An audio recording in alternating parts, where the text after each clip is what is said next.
Je m'appelle Jacques Vollenweider, j'ai 64 ans. J'ai toujours fait très attention avec ma manière de vivre.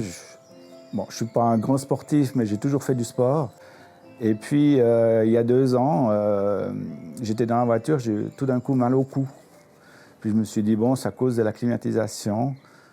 Une des choses qui doit faire tilter les gens, c'est le fait qu'il avait mal que d'un côté.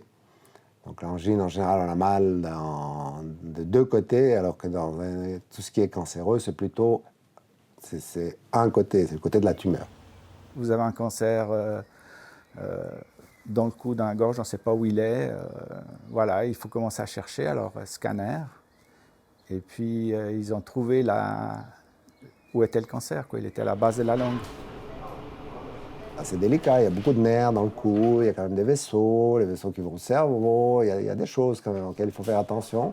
Là, on sait que si vous enlevez une métastase qui n'est pas trop grosse, peut-être que la chirurgie suffit. Au-delà d'une certaine taille, on aime bien guérir les gens. Donc, pour guérir les gens, il vaut mieux les traiter radicalement au début et pas essayer de rattraper après les récidives.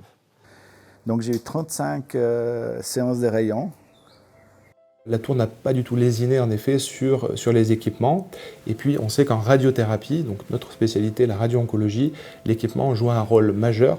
Dans un monde parfait, on souhaiterait mettre bien sûr la dose tumoricide sur la maladie en épargnant complètement toutes les structures avoisinantes.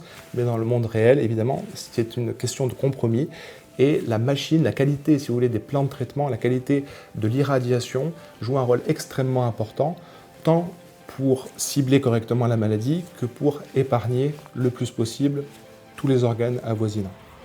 Vous ne pouvez qu'avoir confiance dans ces gens, puis vous savez qu'ils vont fixer le problème. Et puis, ce sont des patients qui vont puiser dans des ressources que eux-mêmes ne soupçonnent pas et qui vont finalement s'en retrouver peut-être plus forts, avec une vision un peu différente des priorités dans la vie, une manière de relativiser un peu plus les choses. Souvent, on a ce retour, en effet, des patients qui disent qu'à l'issue de leur combat contre la maladie, ils s'en trouvent peut-être grandis. La vie a complètement changé, quoi. Et les relations avec les gens ont changé, les valeurs changent, la manière de vivre change. Et j'ai une qualité de vie qui est 10 fois mieux, quoi.